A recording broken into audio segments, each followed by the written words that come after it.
আজকে আমি বানাচ্ছি ডালগোনা কফি। গরমের সময় এই ঠান্ডা ঠান্ডা কফিটা খেতে কিন্তু বেশ ভালোই লাগে। এর জন্য আমি এখানে নিয়েছি 2 চামচের মতো কফি পাউডার, সাথে 2 চামচ চিনি আর 4-5 চামচের মতো জল নিয়ে একটা হুইস্কারের সাহায্যে ভালোভাবে মিশিয়ে নিচ্ছি, যতক্ষণ না চিনিটা ঠিকঠাকভাবে মেল্ট হয়ে যাচ্ছে। এরপর এই মিশ্রণটা আমি একটা ছোট বোতলের মধ্যে ঢেলে নিচ্ছি। তারপর ঢাকনা এঁটে খুব ভালোভাবে এটাকে শেক করতে হবে প্রায় 5 থেকে 6 মিনিট। আপনারা চাইলে এই প্রসেসটা হ্যান্ড হুইস্কারের সাহায্যেও করতে পারেন।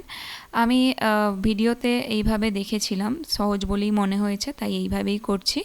এরপর একটা গ্লাসের মধ্যে প্রথমে একটু কফি নিয়ে নিয়েছি, তার উপরে দুধ দিয়ে 3-4টে আমি আইস কিউব দিয়ে দিয়েছি। তার উপরে আরও কিছুটা পরিমাণ কফি দিলেই কিন্তু ডালগোনা কফি একদম তৈরি হয়ে যাবে। রেসিপিটি কেমন হয়েছে জানাবেন, আর বাড়িতে অবশ্যই একবার ট্রাই করবেন।